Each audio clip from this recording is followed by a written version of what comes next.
The chapel at Ashwell Park had been dressed for a wedding since before the sun cleared the eastern hills, and every soul inside it was watching the wrong woman. White roses had been wound through the iron candelabras along the nave, their petals already browning at the edges in the morning warmth. The pews were filled with the best of the county. The women in their spring silks and the men in their finest dark coats, and at the far end of the left gallery, tucked against the stone wall where the light did not quite reach, stood a young woman in a gray dress who had come that morning intending to leave before the vows were spoken.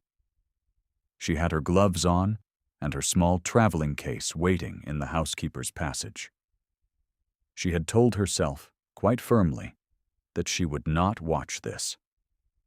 Edwarda Larson stood very still in the gallery's shadow and watched anyway.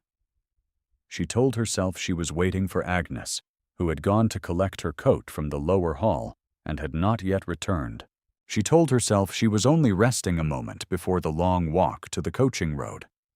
She did not tell herself what she was truly doing, which was memorizing the proportions of a room she would never stand in again. The cool gray stone of the vaulted ceiling and the way the morning came in slant through the high windows and fell across the aisle in long, pale bars. She did not tell herself she was watching the man at the front of the chapel, his back to the congregation, his shoulders carrying the particular stillness she had come to know across 3 months of a season that had never once been meant for her. Charles Vane, the Duke of Ashwell, stood before the altar with his hands at his sides and his face turned forward, waiting. What happened next? No one who was present would ever entirely agree upon. The clergyman had opened his book. The music had ceased. Miss Philippa Lennox had reached the end of the aisle on her father's arm, her gown ivory silk with seed pearls at the hem, her chin at the precise angle of a woman who has been told since childhood that she is the correct choice and has never once been given reason to doubt it. And then the Duke of Ashwell turned around. He did not turn toward the altar. He turned toward the gallery. His eyes moved across the congregation with the particular quality of attention that Edwarda had spent 3 months misreading as coldness. And they stopped. They stopped at the left gallery, at the shadow beside the stone pillar, at a woman in a gray dress who was holding her own wrists so tightly that her gloves had creased. He said, in a voice that carried the full length of the chapel nave with no effort at all, "Not her." The room did not breathe. He was already walking. To understand what it meant that the Duke of Ashwell had turned away from Philippa Lennox at the altar of his own family chapel, you would need to understand what Edwarda Larson had been told she was across the 3 months that preceded it. You would need to know what the season had made of her, and what she had made of herself inside it, and what one man had seen from a gallery above a library at dusk, on a night in early April, when she had believed herself entirely alone. Begin, then, with the morning in March, when she had arrived in London with £11 in her pocket and a letter from her father's solicitor folded into the seam of her traveling case. Her father, Mr. Thomas Larson of Hertfordshire, had died in the February cold and left behind him a house already burdened by an entail that passed it to a male cousin, a library of 300 books she could not carry, and promissory notes held by 2 separate creditors totaling £430. The law was clear, and the creditors were patient only in the way that men who hold paper on a dead man's estate are patient, which is to say they were waiting, not forgiving. The debt came with her, attached to her name the way a shadow attaches to a body, visible only when the light is wrong. She had come to London as companion to her distant cousin, Mrs. Arabella Fenn, a widow of moderate means who moved in circles that required a presentable young woman to attend her, and who offered Edwarda a room and the use of her carriage in exchange for that attendance. It was not a terrible arrangement. It was not a good one. It placed Edwarda inside the season at every ball and every drawing room visit and every card party without placing her inside it in any meaningful sense. And there is a particular quality of invisibility that belongs to the companion, the woman who stands at the edge of the room because the room is not for her, whose gown is always the second best one, whose name is mentioned in the same breath as "and her cousin's companion," and no more. She had expected this. Her father had been a gentleman and an indifferent one, and he had taught her Greek and the names of the stars, and very little about the world that was actually coming for her. She arrived in London with her eyes open and her expectations modest. She intended to help Arabella navigate the season, to manage the household arrangements with competence, and to endure the 3 months that stood between her and the moment she would need to make a practical decision about the £430 that bore her name. She had not intended to be noticed by anyone. The first time she saw the Duke of Ashwell, he was standing at the edge of Lord Fenwick's ballroom during the 3rd week of the season, and he was not dancing. No one expected him to dance. He was 34 years old, widowed 4 years prior, a duke in possession of the largest private estate in the county, and he had come to the season as a duty rather than a pleasure, which was apparent in every line of his bearing. He stood near the terrace door with a glass he had not touched, and his face had the look of carved stone the gossips favored when they described him, which was often. The gossips had a great deal to say about the Duke of Ashwell, most of it delivered in the hushed, appreciative tones of people who find a man more interesting for being cold. Edwarda noticed him the way she noticed most things at the season's balls, which was carefully and without expectation. She was standing with Agnes Holt, who had come as companion to Arabella's nearest friend, Mrs. Porter, and whose company Edwarda had found immediately worth having. Agnes was the niece of the Ashwell estate's former housekeeper, a quietly observant young woman who knew rather more about the workings of the great house than anyone gave her credit for, and who had a dry economy of expression that Edwarda valued enormously. "He has been standing there for 40 minutes, Agnes said, without looking away from the room. "Has he?" said Edwarda. "He always stands there, near the door, in case he needs to leave quickly, I think." Agnes paused. "He came last season, too. He danced once with Lady Cartwright's eldest, spoke to 3 people, and was gone by 11. Edwarda looked at the Duke of Ashwell once more, and then she looked away, which was the correct and rational response to a man who was engaged to marry Philippa Lennox before the season was out, whose engagement had been arranged between the families since the previous autumn, and who had nothing whatsoever to do with a companion in a 3 seasons old gown, standing at the edge of a ballroom she had not been invited to stand in. It was at that moment that the Duke of Ashwell turned his head. He turned it in her direction, not toward Arabella, who was the more obvious subject of attention, and not toward the room's center where the dancing was. He turned it toward the edge where Edwarda stood, and his gaze held for a moment that was slightly too long to be accidental, and slightly too still to be social. She was already looking away, so she did not see it. Agnes, who missed very little, said nothing. He would not have said anything either, that evening or for some time after. The accumulation of his attention across the following weeks was the kind that a careful woman might have noticed, and a wounded one could not permit herself to believe in. He was at the Hartley assemblies when Edwarda was there, which signified nothing because everyone was there. He stood at the edge of the Countess of Marrow's garden party for 20 minutes in the direction of the bench where Edwarda was reading to Arabella from a book of essays, which signified nothing because the garden was full of benches and he might have been looking at any of them. He had, on one occasion, when Lady Dorothea Vane had said something in a carrying voice that caused a nearby cluster of women to look sharply at Edwarda and then away, gone very still in a way that was not his usual stillness. His jaw had tightened very slightly. It meant nothing.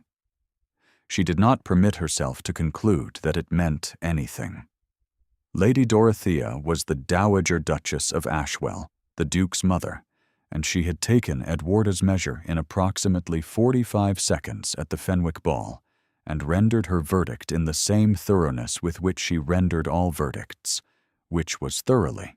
She was a woman of 70 years and excellent posture, who wore her graying hair under a cap of Belgian lace and carried a fan she did not use for cooling, and whose authority over the season's social machinery was exercised with the quiet confidence of a woman who has never been wrong about anything. Long enough to learn she might be. "The debt girl," she said to Lady Fenwick, in the tone of a woman providing a correction rather than an insult, on the evening of the third week. "Larson's girl. The father left nothing but paper." It was said quietly. It reached Edwarda anyway, because the room was at a temporary hush, and Lady Dorothea had never in her life calibrated her voice to the ambient noise rather than to the walls. Edwarda did not change her expression. She had learned this long before London, the art of receiving a verdict on one's person without flinching visibly, and she was good at it by now, which was perhaps the most useful thing her life had taught her. She excused herself from Arabella's side, walked to the refreshment table, took a glass of lemonade she did not want, and stood looking at the arrangement of cut flowers in the tall vase at the table's end, until her heartbeat had settled back into a pace that did not embarrass her. She was still looking at the flowers when she became aware that someone was standing 2 feet to her left. She did not look. Then he spoke. "The yellow ones are hothouse," the Duke of Ashwell said. His voice was low and level, and carried the quality of a man who did not raise it because he had never needed to. "They have been the same arrangement at every Fenwick event for 11 years. Mrs. Fenwick orders them because her husband gave her yellow roses when he proposed, which means she has no eye for flowers at all, and very good memory for sentiment." Edwarda looked at him then, because there was nothing else to do. He was looking at the flowers with the same steady attention he gave everything, and he had not, she noticed, used her name or her non-name, and there was nothing in his face that suggested he had heard Lady Dorothea's remark, except that the precise moment he had chosen to stand beside the refreshment table was perhaps too convenient to be coincidental. "That is either very kind of her or very stubborn," she said. "In my experience," he said, still looking at the flowers, "they are the same quality." Then he took his glass from the table and walked away. And that was all. She did not allow herself to think about it for several days, which was an achievement. The second voicing came in April at a drawing-room gathering at Cartwright House, where Lady Dorothea had arranged herself on the high-backed chair nearest the fire, with Philippa Lennox arranged at her right hand like a precisely placed ornament. Edwarda had come with Arabella and was sitting at the far end of the room with a cup of tea and a book she was not reading when she heard Lady Dorothea say to the 4 women in her immediate circle, "The debt girl has been seen walking in the Ashwell Gardens. I cannot imagine who permitted it." The 4 women in the circle made the small sounds of women who understand their function is to receive a statement rather than evaluate it. Agnes, who was sitting near enough to Edwarda to feel the quality of her stillness change, said nothing. She poured more tea into Edwarda's cup. That was all she did, and it was sufficient. What Lady Dorothea had not said, and what Edwarda had not been given any occasion to explain to anyone, was why she had been walking in the Ashwell Gardens at all. She had been there because the Duke of Ashwell had received Arabella's small party at his estate for a tour of the grounds that he hosted once each season. Out of a courtesy, he clearly found an effort. And because during that tour, when the party had passed through the east wing of the house, a small boy of approximately 6 years old had appeared in the corridor and had stood very still, looking at the visitors with the particular watchfulness of a child who has learned that adults do not stay. He was the Duke's ward, Jamie, the son of the Duke's younger brother, who had died the previous autumn of a fever that moved too quickly through the household. The boy had had no one else.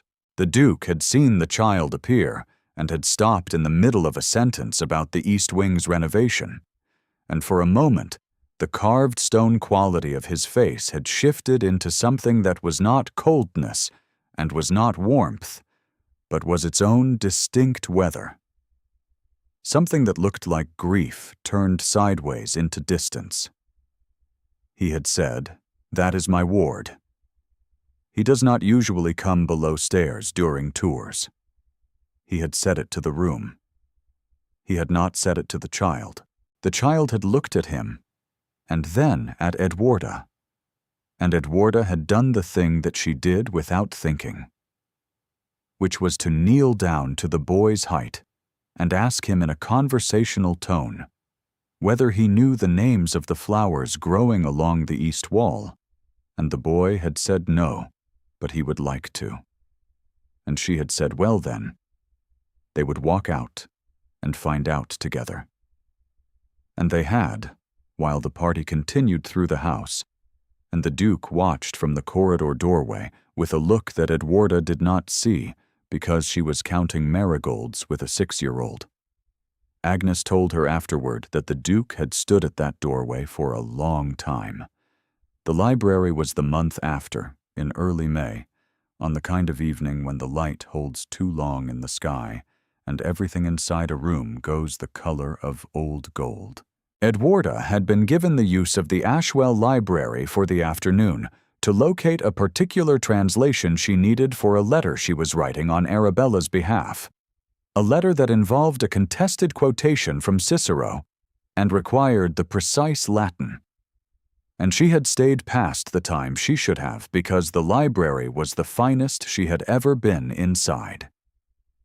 3 walls of books from floor to ceiling with a gallery running around the upper level and a set of library steps she had been using for 40 minutes to reach the upper shelves. Jamie had found her there at some point around 6 in the evening, appearing at the library door with the same watchful stillness he carried everywhere, and she had said, "Come in if you like," without making a great occasion of the invitation. And he had come in and sat in the large chair beside the reading table and watched her climb the library steps and pull down volumes and replace them with the comfort of a child who wants to be in a room where an adult is doing something purposeful and does not require him to perform. After a while, she had found the translation she needed, and then she had found a volume of stories she had not been looking for. And she had said, "Would you like me to read aloud?" And Jamie had said yes. Please, in the formal way children learn when they are trying to be good at something they are uncertain of. And she had read to him for the better part of an hour. She did not know the Duke was in the gallery above her until afterward. She did not hear him enter, did not hear his footstep on the gallery stairs, and when she finally rose and turned with Jamie's hand in hers, intending to return him to the nursery before the household noticed his absence, she had looked up at the gallery almost by accident, and he was there. He was standing at the gallery rail with both hands resting on the carved wood and his face turned down toward the reading table below. And in the particular gold light of that evening, he looked like a man who had come to a window hoping to see one thing and had found himself looking at something else entirely. She went very still. He was very still. Jamie, who was looking at the floor and counting the square tiles, noticed nothing. The Duke of Ashwell said nothing for a long moment. Then he said quietly, "He has not permitted anyone to read to him since his father died." Edwarda said, "He permitted me." It was not a declaration. It was only what was true. But the Duke looked at her across the length of the library as though it were considerably more than that, and she felt the warmth of it in her throat, and said to herself, with the firm authority of a woman who has learned not to reach for what will not stay, that she was imagining it.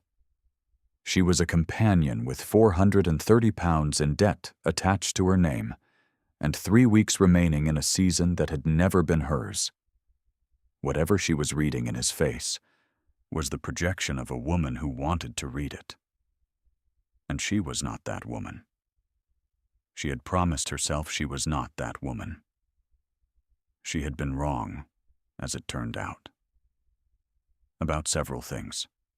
If you have found your way to this story, you know already what it means to sit with a feeling you do not permit yourself to name. Leave a comment below this point, if you would, with the word you would have used instead. The rest of the story is about what happens when the feeling names itself anyway. The escalation came in the final weeks of the season, when the wedding preparations moved from the theoretical to the concrete, and Lady Dorothea's management of the social landscape became more purposeful. She was not an unkind woman, in the sense that she was not operating from cruelty. She was operating from architecture. The Duke's marriage to Philippa Lennox was load-bearing, and Lady Dorothea had been carrying her share of the load for 30 years, and she could see clearly that something in the past 3 months had introduced an instability into the structure that needed addressing. She addressed it. At the Marrow dinner, 12 days before the wedding, Lady Dorothea said to the assembled company at the table's upper end, in the clear, carrying voice of a woman who has never needed to raise it, "I understand poor Larson's girl is to leave her cousin's household at the season's end. Naturally, 430 pounds is a considerable weight for a girl with no connections and no prospects, and it would be a kindness to the season if she found her situation resolved before the autumn." She paused. "I believe there is work to be had as a governess in Shropshire, if one is not too particular." The table was quiet. Philippa Lennox looked at her plate with the small, composed smile of a woman who has been told she has already won. Edwarda, who was seated at the table's lower end because she had come as Arabella's companion rather than as a guest, looked at the floral arrangement in the center of the table, which was not yellow roses, and kept her hands very still in her lap. She was aware of a quality of attention from the table's upper end that she did not look toward. She did not look because she had learned, across 3 months of the season, that looking was a door she could not afford to open. She left the dinner early, citing a headache that was not entirely fabricated. Agnes found her in the corridor outside and walked with her to the carriage without speaking. And then, in the carriage, she said, "He looked at the door for 11 minutes after you left." "Agnes," said Edwarda. "I counted." "That is exactly the kind of information I'm asking you not to give me." Agnes looked at her with the direct patience of someone who has decided to be honest. "I know," she said. "I am giving it to you anyway." Edwarda looked out the carriage window at the London street moving past and thought about Shropshire and governess positions and the quality of attention from a man who was to be married in 12 days, and she was honest enough with herself, in the dark of the carriage where no one could see her face, to admit that she was frightened. Not of the debt, which she had made her peace with. Not of the season ending, which she had expected. She was frightened of the particular mathematics of a feeling that had no logical destination, and the way it would feel to watch its object take a different direction entirely. She decided, that night, that she would leave Ashwell Park before the wedding. It was the correct decision. She made it with her whole careful mind, and she was wrong. The morning of the wedding was clear and cold for June, the kind of morning that smells of cut grass and old stone, and Edwarda was in the housekeeper's passage at 8:30, with her traveling case and her gloves on, waiting for Agnes to bring the cloak she had left in the blue bedroom upstairs. The house was loud with preparation, the passage full of footmen and flower arrangements, and the particular controlled urgency of a great house managing an event of consequence. No one noticed her there. She had become very good, across her life, at not being noticed. Agnes came with the cloak and did not say anything. She helped Edwarda with the clasp and smoothed the shoulders, and then stood back and looked at her with the expression of someone who has decided not to argue. "The coaching road is an hour's walk," Edwarda said. "I know," said Agnes. "The service begins at 9. "I know that too." Edwarda looked at her. Agnes looked back. "He will be standing at the altar," Edwarda said, and she meant it as a practical statement about logistics, and she heard, the moment it left her mouth, that it was nothing of the kind. She meant, "He will be standing at the altar for another woman, and I will not watch it, and I am leaving because I am a sensible person who does not confuse 11 minutes of a man's attention for something it cannot be." She meant all of that at once, in the efficient economy of a sentence that carries far more than its words. Agnes said very quietly, "Edwarda." That was all, but there was something in the way she said it. Some quality of held knowledge, and Edwarda was about to ask what she meant when the distant sound of organ music reached them through the stone passage, low and formal, and she understood that the service had begun. She stood in the passage with her traveling case in her hand and her cloak around her shoulders and the music coming through the walls, and she thought about the library in the gold evening light, and a child counting marigolds along an east wall, and a man standing at a gallery rail with his hands very still on the carved wood. And she thought about her father, who had taught her the names of the stars, and left her with a weight she had not chosen. And she thought about the word endure, which was the word she had been living inside for 3 months. And she thought, not yet. She left the traveling case in the passage. She walked toward the chapel. She did not walk toward the altar. She found the stairs to the left gallery, the one that ran along the upper wall and was used by household staff during the great ceremonies. And she went up and stood against the stone pillar in the shadow, where the light did not quite reach, still in her gray dress and her travel cloak, and she watched. The nave was full. The white roses had browned at their edges now in the morning warmth. Philippa Lennox was at the top of the aisle, the seed pearls at her hem catching the light from the high windows, and Mr. Lennox held her arm with the particular pride of a father delivering what he has always believed was the finest of his gifts. The clergyman had opened his book, the music had ceased, and the Duke of Ashwell turned around. She saw his face when he turned, which was something she had not expected, because she had been standing in the shadow, and he should not have been able to find her. And yet he found her immediately, as though he had known exactly where to look, as though he had looked in that direction before, and found her there before, which she understood in a sudden cold clarity. He had. He had been looking at her for 3 months, and she had been looking away. And now she could not look away, because his face was the face of a man who has made a decision and is moving toward it. And his eyes were the specific gray-blue of early morning light, and she had never let herself look that directly before. He said, "Not her." He was already moving when he said it. He had turned away from the altar, and away from Philippa Lennox, and away from every arrangement that had been put in place by his family and his title and the entire structure of the season's expectations, and he was walking up the aisle toward the gallery stairs with the steady, purposeful stride of a man crossing a distance he has measured already in his own mind. The chapel was absolutely silent, except for his footsteps on the stone floor. Someone made a small sound. Philippa Lennox did not move. Lady Dorothea, who was seated in the front right pew with the rigid, upright posture of a woman who has never been surprised in her life, went very still in a way that Edwarda, even from the gallery, recognized as the specific stillness of a woman whose certainty has just encountered something it cannot categorize. The Duke came up the gallery stairs.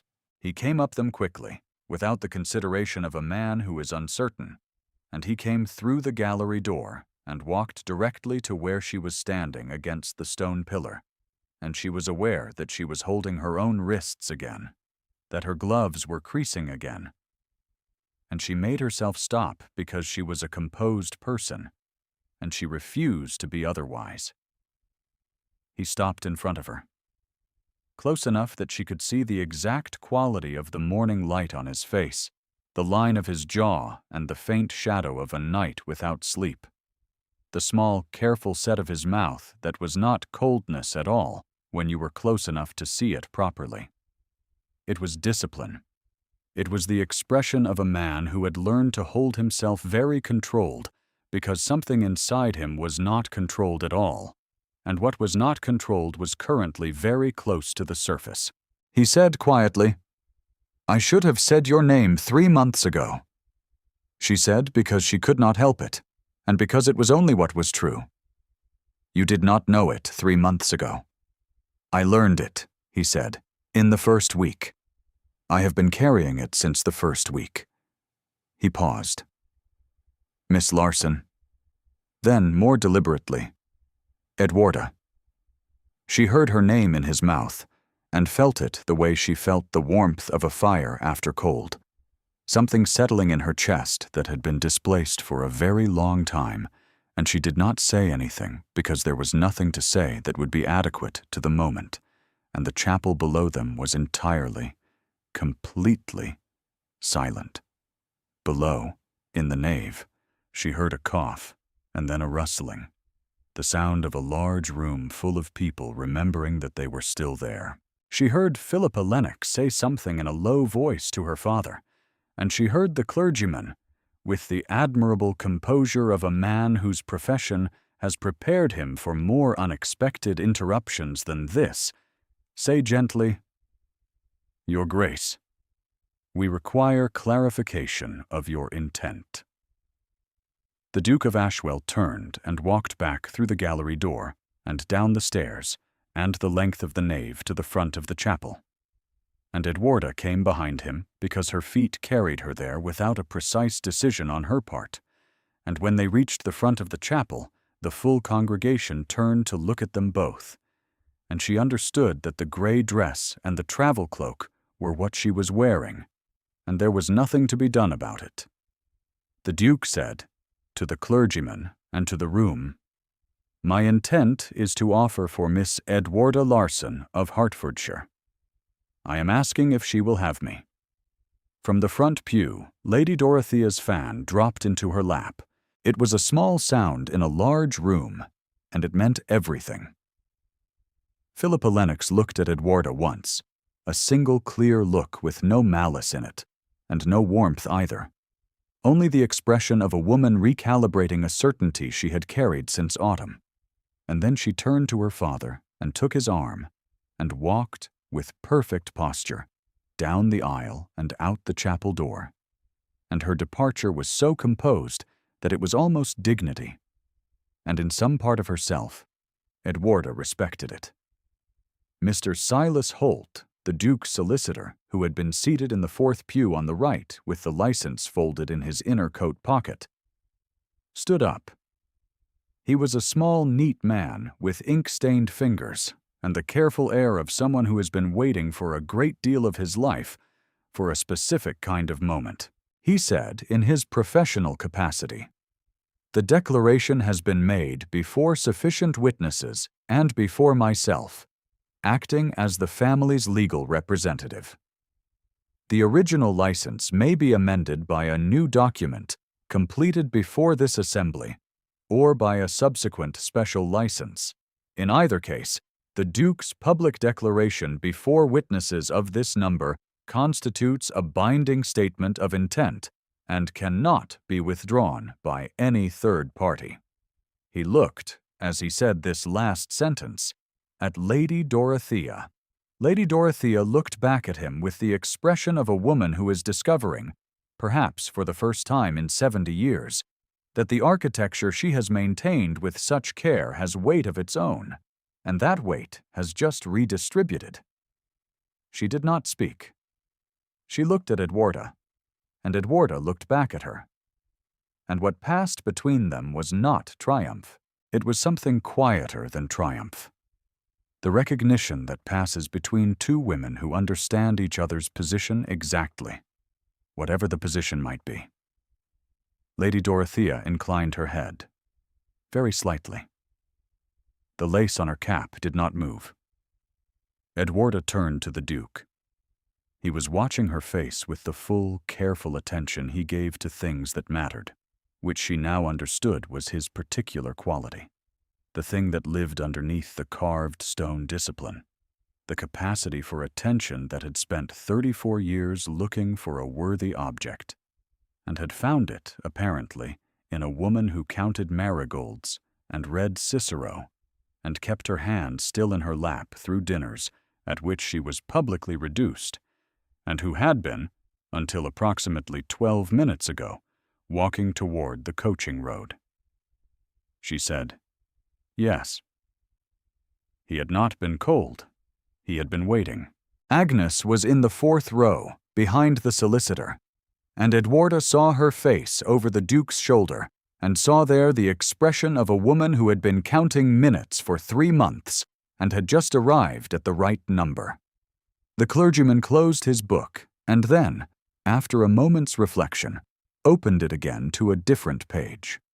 What followed was not entirely conventional and was also entirely sufficient. The witnesses were present, the declaration was recorded, and Mr. Holt produced a second document from his case with the efficiency of a man who had prepared for more than one contingency, which suggested that the Duke of Ashwell had, at some point prior to the morning, discussed this specific possibility with his solicitor.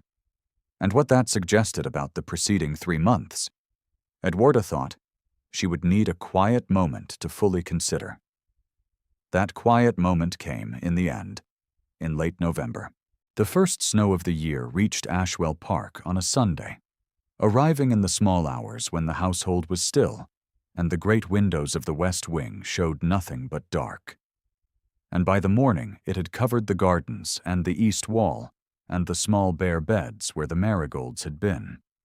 And the world outside was the particular white of a beginning.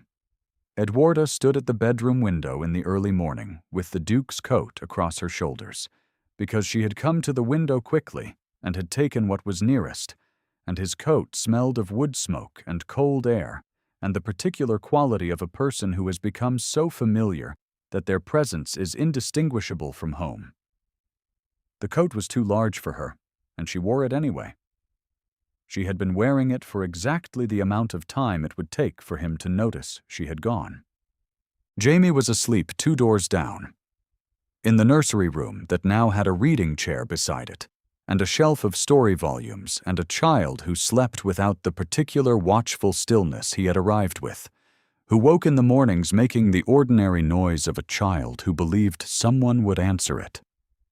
He was 6 years old and had not been read to sleep since his father died, until now. Edwarda heard the bedroom door open behind her. "You are wearing my coat," the Duke said. "I came to the window quickly." He came to stand beside her, looking out at the snow over the garden and the east wall, and the long white quiet of the grounds. In the early morning, his face was softer than its public version, the discipline at rest, and she was still not entirely accustomed to the fact that she was permitted to look at it for as long as she liked. She looked at it for a long moment. "The marigolds will come back in the spring," he said. "I know," she said. "Jamie already has opinions about where." He was quiet for a moment, looking out at the garden where his ward had walked with a woman who knelt to his height and asked him the names of flowers. Then he put his hand, warm from sleep, over hers, where it rested on the window's cold sill, and they stood there together in the gray morning light while the snow came down on Ashwell Park. She had arrived at the season as a woman who expected to endure. She had been wrong about what was coming for her, wrong in the most complete direction available, and she found, standing in her husband's coat at a window she had now claimed, that she did not mind. The snow kept falling. The house was warm and quiet around her. At the window, Edwarda Larson was finally, plainly, home. If Edwarda's story moved something in you, leave a comment below with your favorite moment. The stories you love most are waiting in the channel, and every comment brings the next one closer.